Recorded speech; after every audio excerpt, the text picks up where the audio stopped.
지난해 가계 지출의 약 27%가 세금이나 이자 지출이었던 것으로 나타납니다. 전체 가계 지출 대비 비소비 지출 비중이 26.5%로 1인 가구 포함 조사가 시작된 2006년 이래 가장 높았습니다. 인천국제공항 면세점 입찰 경쟁이 치열해지고 있습니다. 중국, 스위스까지 입찰에 참여하며 국내 면세점 업체 입지가 줄어들 것이라는 우려까지 나옵니다. 인천 산업의 최전선 남동산단이 스마트그린 산업단지로 지정되며 제조업 혁신의 거점으로 떠오릅니다. 강소기업의 육성 허브로 떠오른 인천 남동산업단지의 경쟁력 집중 보도합니다. 올해 IPO 시장에선 중소형사들이 존재감을 보이고 있죠. 증시 부진에 IPO 대우로 불리던 기업들이 잇따라 상장을 철회한 데 반해 중소형 공모주는 따상 행진을 이어가고 있습니다. 센 경제 라이브 출발합니다.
시청자 여러분 안녕하십니까? 센 경제 라이브 서정덕입니다. 지난해 가계 지출의 약 27%가 세금이나 이자 지출이었던 것으로 나타납니다. 통계청에 따르면 지난해 전체 가계 지출 359만 1,000원 대비 비소비 지출 비중은 26.5%로 전년 대비 0.4%포인트 상승했습니다. 이는 1인 가구 포함 조사가 시작된 2006년 이래 가장 높은 수치인데요. 비소비 지출은 가계가 지출하는 비용 가운데 세금이나 이자 지출 등은 포함한 경직성 비용을 뜻합니다. 해당 지출이 늘어나면 늘어날수록 처분 가능 소득이 줄어들게 되는데 세부 항목별로 보면 이자 비용은 9만 9천 원으로 1년 전 대비 15.3% 급증해 가장 큰 폭으로 증가했습니다. 경상조세가 10.6% 증가해 그 뒤를 이었고 사회보험료 8%, 연금기여금 5.2% 등의 순이었습니다. 인천국제공항 면세점 입찰 경쟁이 더욱 치열해지고 있습니다. 중국의 스위스까지 입찰에 참여하며 국내 면세점 업체 입지가 줄어들 것이란 우려도 나오는데요. 이호진 기자입니다.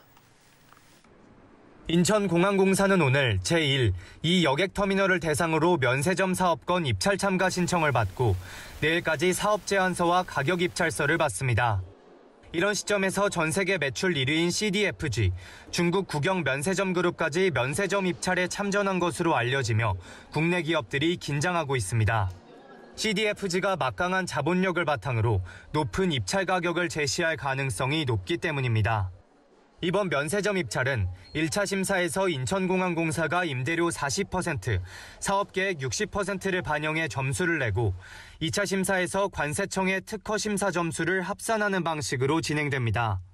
임대료의 평가 비중이 높은 만큼 입찰 가격이 업체 선정에 큰 영향을 미칠 것이라는 분석입니다. CDFG가 입찰에 성공할 경우 면세점 수익의 상당 부분을 차지하는 중국인 관광객과 보따리상의 수요를 흡수할 것이라는 우려도 제기됩니다. 또한 외국인 입국자가 지역별로 30만 명 이상 증가할 경우 시내 면세점 신규 특허 발부가 가능하기 때문에 올해 외국인 관광객이 증가할 경우 내년엔 CDFG가 시내 면세점까지 진출할 것이란 전망도 나옵니다. 스위스 기업인 듀프리 토마스 줄리도 중소, 중견 사업권을 노리고 입찰에 참여했다고 알려졌습니다. 이번 면세점 입찰 사업권은 대기업 사업권 5개와 중소, 중견 사업권 2개로 구성됩니다. 외국 기업들의 참여 소식이 잇따르면서 그동안 국내 업체들끼리 경쟁해왔던 면세업계에 새로운 경쟁 전략이 필요하다는 목소리도 나옵니다. 면세점뿐만 아니라 모든 사업에 있어서 우리나라 기업들이 만약 그 경쟁력이 없으면은 외국 기업한테 밀리게 돼 있단 말이죠. 한편 이번 입찰에 성공하는 회사는 앞으로 10년간 면세점 사업권을 갖게 되고 3월 중 공항공사 평가 후 관세청의 특허 심사를 거쳐 계약이 체결됩니다. 서울경제TV 이호진입니다.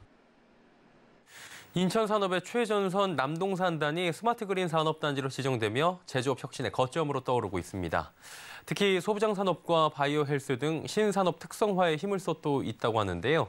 저희 서울경제TV에서는 강소기업의 육성허브로 떠오르고 있는 인천 남동산업단지의 경쟁력을 총 3회에 걸쳐 전해드립니다.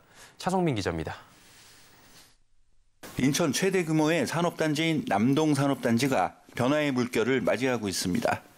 올해로 35년째를 맞는 인천 남동산단에는 현재 6,900여 곳의 중소기업이 입주해 있고 10만 명이 넘는 근로자들이 근무를 하고 있는 전국에서도 손꼽히는 국가산업단지입니다.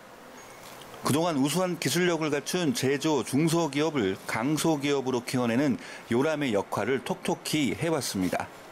특히 지난 2020년 스마트 그린 산업단지로 지정된 뒤에는 소재와 부품, 장비 등 이른바 소부장 산업과 바이오 헬스에 특화된 신산업 거점으로 탈바꿈하고 있습니다.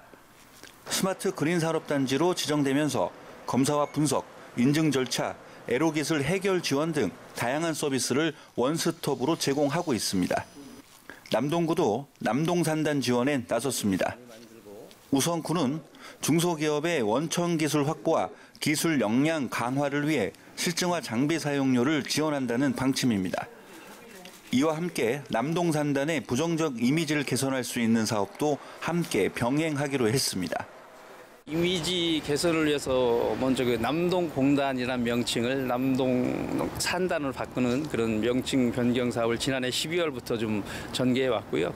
올해부터는 그 가시적인 도로 표지판이나 도로 노면 표지, 또 버스 정류장 명칭 등을 상반기 내에 정비할 계획이 있습니다. 올 1월에 신한은행이 벌써 좀 명칭을 좀 변경을 했고요. 아마 150개 그 도로 표지판은 3개월 후에 3월부터 이제 사업을 시작할 계획입니다. 올해로 35년을 맞는 남동산업단지가 정부와 지자체의 지원으로 제조업 혁신 거점으로 다시 태어날 수 있을지 산업계의 관심이 쏠리고 있습니다. 서울경제TV 인천 차성민입니다.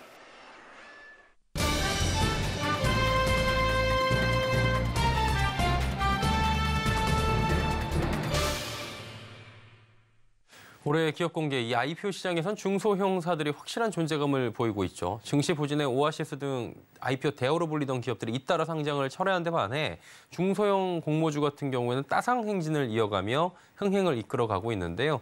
중소형사들의 성공 요인들 증권부 최민정 기자가 알아봤다고 합니다. 조금 더 들어가 보도록 하죠. 어서 오세요. 네, 안녕하세요. 예. 먼저 올해 공모주 시장 분위기부터 알아봐야 되겠죠? 네, IPO 혹한기라고 불렸던 작년과 달리 올해는 중소형 공모주가 흥행 가도를 달리고 있습니다. 올해 신규 상장한 기업은 꿈비 등 8개 기업인데요. 올해 들어 코스닥 지수는 15% 정도 오른 반면에 신규 상장한 종목들의 공모가 대비 평균 상승률은 136.26%를 기록하고 있습니다. 특히 꿈비와 오브제는 공모가 대비 200% 넘는 수익률을 기록하고 있어 투자자들의 눈길을 끌고 있습니다. 반면 오아시스와 컬리 등 대형 기업들은 시장의 주목을 뒤로하고 상장 철회 결정을 이어가고 있는데요. 부진한 증식 속 기업 가치를 제대로 평가받지 못하는 것 때문이라는 평가가 나오고 있습니다. 예, 8곳이 신규 상장했네요. 그리고 4곳이 이른바 따상을 기록했는데 이 기업들의 공통점을 좀 알아봤다고요? 네, 작년에는 상장 당일 따상을 기록한 기업이 3곳밖에 안 됐는데요. 올해는 2월이 다 되어가는 지금 벌써 따상을 기록한 기업이 4곳이나 됩니다. 그럼 많은 투자자분들께서 궁금해하실 게 과연 따상을 기록한 기업들의 공통점일 텐데요. 이 기업들이 몇 가지 공통점을 가지고 있었습니다. 첫 번째는 바로 소형주라는 점이었는데요. 상장 전 미래 반도체의 예상 시가총액은 866억 원, 오브제는 698억 원 등 모두 공모가 기준 예상 시가총액이 1,000억 원 미만이라는 공통점이 있었습니다. 반면 예상 시가총액이 3,000억 원에 가까웠던 TEMC는 일반 공모주 청약에서 미달 사태를 빚었고 상장일 종가도 공모가 대비 100원 오르는 데 그쳤습니다. 또 상승한 종목들은 대부분 다른 공모주에 비해 의무 보유 확약 비율이 높고 유통 물량이 적다라는 특징을 갖고 있었습니다. 의무 보유 확약 비율이 궁금하실 분들 계실 텐데요. 이것은 기업 공개 과정에서 기관 투자자가 주식을 일정 기간 동안 팔지 않고 보유하겠다고 약속하는 것을 의미합니다. 보통 의무 보유 확약 비율이 높을수록 상장 직후 오버행 우려가 줄어들어 공모주 청약 흥행 요소로 꼽힙니다. 오늘 기준 공모가 대비 수익률이 300%에 근접한 꿈비는 의무 부유 확약 비율이 12.24%고 수익률이 30%밖에 되지 않은 TMC는 의무 부유 확약 비율이 0.42%였습니다. 특히 수익률이 저조한 3기 EV 센즈랩의 의무 확약 비율은 2% 이하로 유통 물량이 많은 걸 확인할 수 있습니다. 말 그대로 지금 중소형주가 강세를 보이고 있고 락업 물량이 좀 확실하게 지금 있는 종목들, 많이 잠겨 있는 종목들 위주로 간 건데 그렇다면 이제 투자에 유의해야 될 점들도 분명히 있을 것 같아요. 어떤 점들이 있을까요? 네, 이렇게 중소형주가 흥행 열풍을 이어가다 보니까 일각에서는 이 중소형주 공모주에 대해서 테마주적인 성격을 보이고 있다라고 지적하기도 합니다. 기업에 대한 실적과 성장성은 확인하지 않은 채 그냥 흥행이 될 것이다라는 기대감 하나만으로 투자하는 투자자들이 늘어나고 있다는 건데요. 특히 중소형주는 수요 예측 부진에도 상장을 강행한다라는 문제도 있습니다. 대여급 공모주의 경우에는 자금 조달이 급하지 않아 수요 예측이 부진할 경우 다음 기회로 상장을 미루는 반면에 중소형주는 울며 겨자 먹기식으로 상장을 하는 건 상장을 하지 않고 다른 대안이 없기 때문에 자금 조달을 위해서 이제 수요 예측 부진에도 상장을 강행한다라는 점이 있습니다. 대형주들 같은 경우는 뒤에 그룹사가 있으면 말씀하신 대로 자금이 급하지 않으니까 이제 상장을 안 하는 것 같고요. 퀄리 같은 경우도 사실은 그 전에 봤던 포스밸류가 워낙 높았기 때문에 그걸 좀 타협을 하기가 어려웠던 부분도 있는 것 같고 이제 중소형주들 같은 경우는 이제 자금이 필요하면 어느 정도 타협해서 상장을 가능할 수밖에 없는 입장입니다. 예, 공모주 시장 분위기들 짚어봤습니다. 증권부의 최민정 기자였습니다. 수고했습니다. 감사합니다.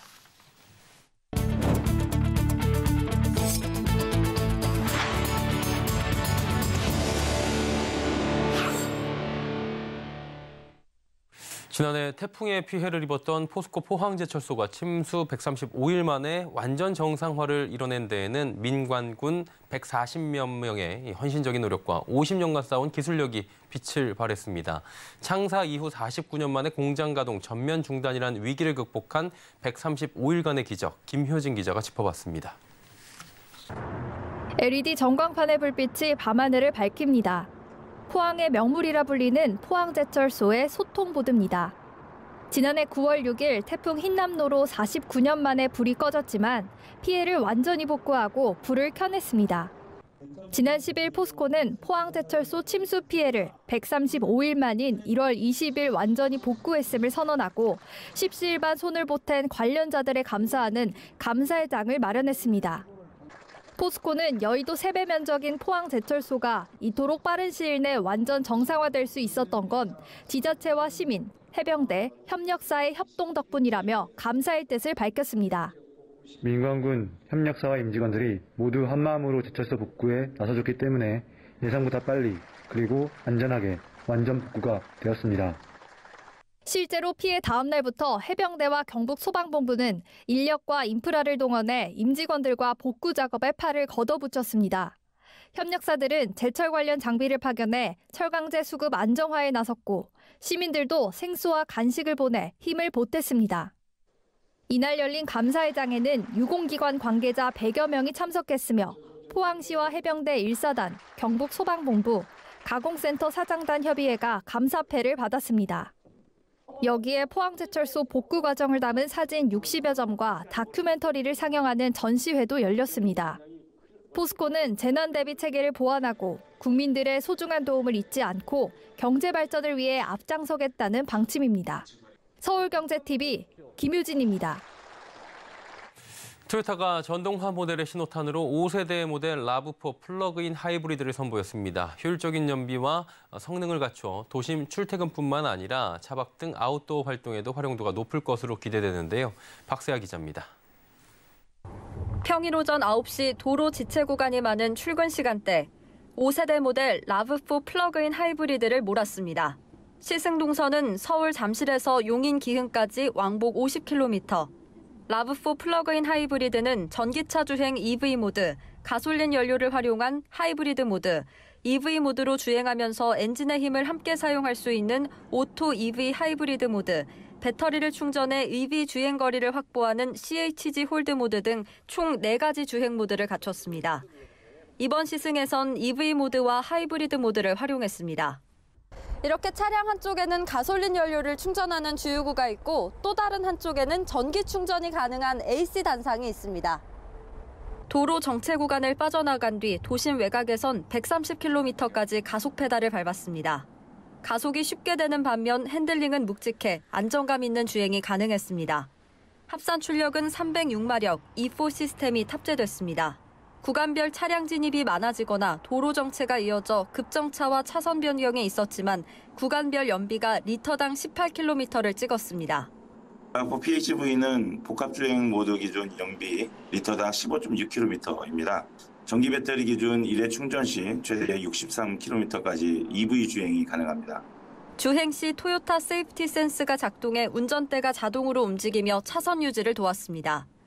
안전한 주행을 위해 버튼 조작 대신 네이버 클로바와 연동된 AI 음성인식 기능을 활용해 날씨 예보를 듣고 실내 온도를 조절할 수 있습니다. 이외에 차량 내부 시트의 레드 스티칭, 범퍼 사이드 스커트의 블랙 유광 마감, 넉넉한 트렁크 공간은 라브4의 스포티한 감성을 더했습니다. 라브4 플러그인 하이브리드는 효율적인 연비와 성능을 갖추고 있어 도심 출퇴근뿐 아니라 차박 등 장거리 아웃도어 액티비티에도 활용도가 높을 것으로 기대됩니다. 서울경제TV 박세아입니다. 대한민국 경제 주요 엔진인 수출이 넉 달 연속 감소하며 부진을 겪고 있습니다. 이 문제는 올해도 세계 경기 둔화 지속으로 수출 여건이 쉽게 개선되긴 어려울 것이란 전망인데요. 오늘 열린 센 라이브 포럼에선 각 분야 전문가들이 모여 우리 수출 현황을 진단하고 위기를 극복하기 위한 다양한 방안 등을 제시했습니다. 김미현 기자입니다. 수출의 감소로 무역 적자가 올해 들어 186억 달러를 넘어섰습니다. 1년 전과 비교해 2.7배를 넘는 수준입니다. 고물가, 고금리 등 글로벌 경기 둔화 영향으로 중국과 베트남으로의 수출이 감소한 데다 최대 수출 품목인 반도체 시장이 크게 위축된 탓이란 분석이 나옵니다. 실제로 반도체 수출 감소폭은 지난해 3분기 10% 수준에서 올 들어 40%까지 커졌습니다.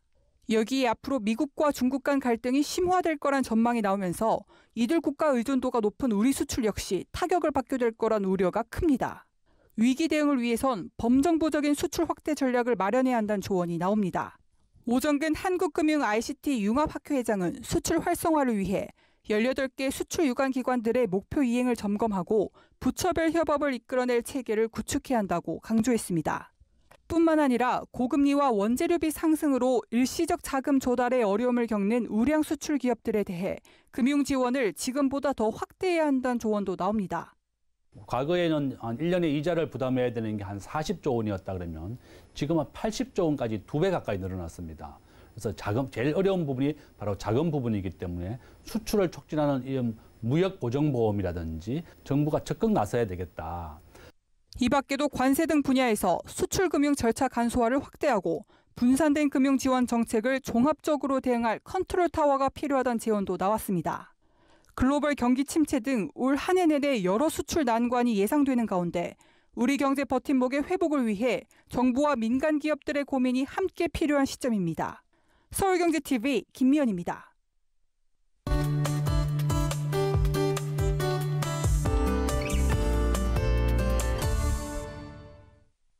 유럽에서 발생한 100년 내 최악의 자연재해로 기록되고 있는 튀르키예 대지진, 수많은 인명피해가 발생해서 현재도 전 세계가 슬픔에 빠져 있는 상황입니다. 이번 지진으로 인한 튀르키예 경제적 피해 천문학적 수준에 이를 것으로 보인다고 하는데요.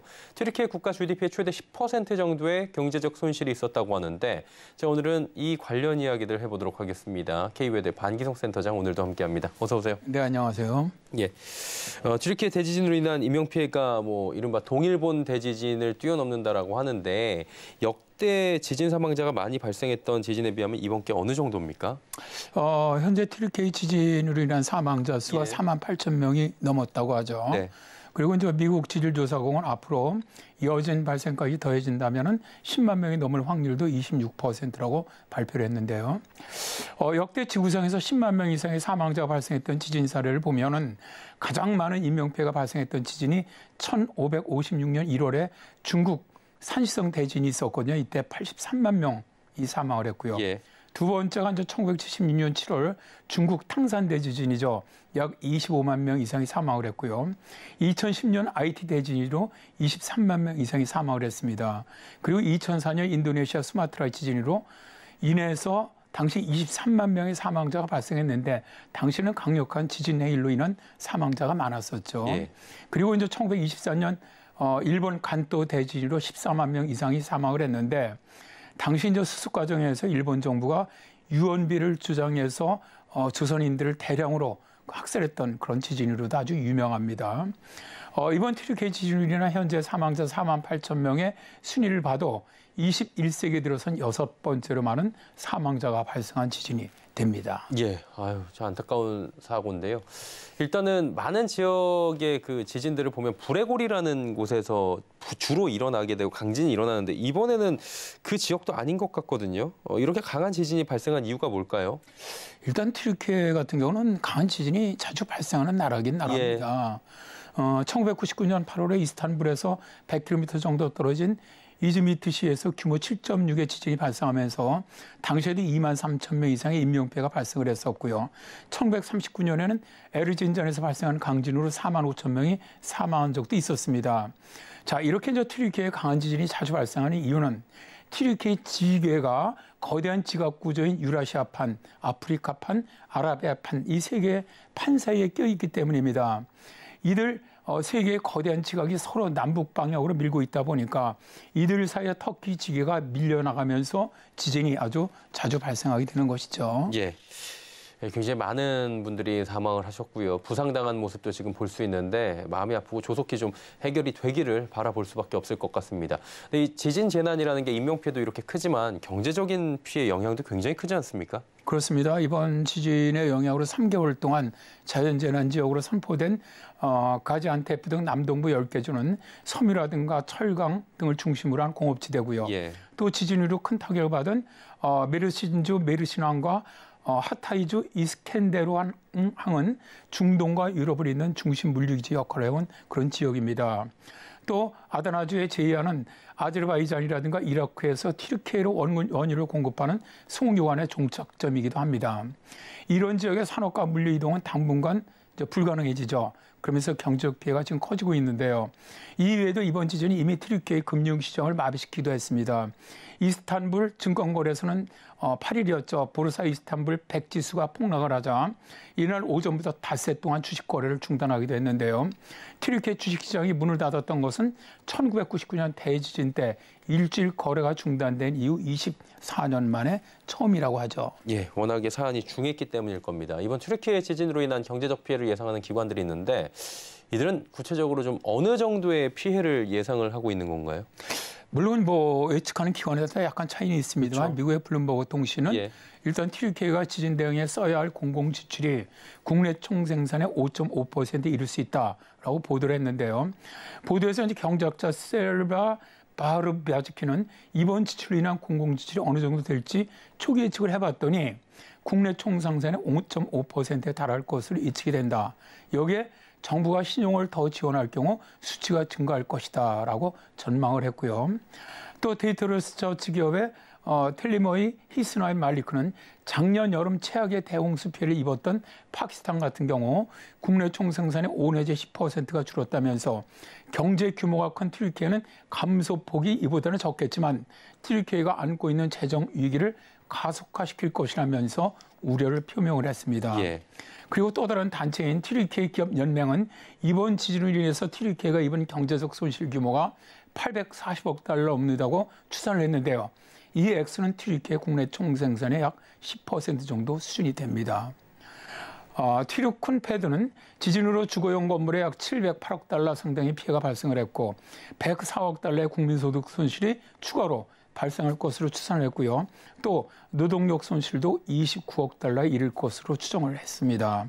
그러나 피해가 발생한 주택이라든가 인프라라든가 산업재 복구에 드는 비용은 거의 피해 비용의 3배 정도에 이르게 되기 때문에 현재 경제적 어려움에 처해 있는 튀르키예로서는 이번 지진이 경제 운영에 아주 큰 부담이 될 것으로 보입니다. 예.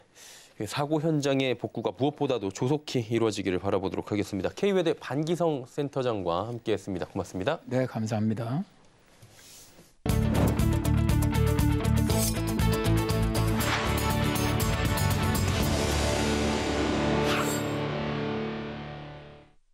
생경제 라이브 저희가 준비한 소식은 여기까지입니다. 편안한 저녁 시간 보내시길 바랍니다. 고맙습니다.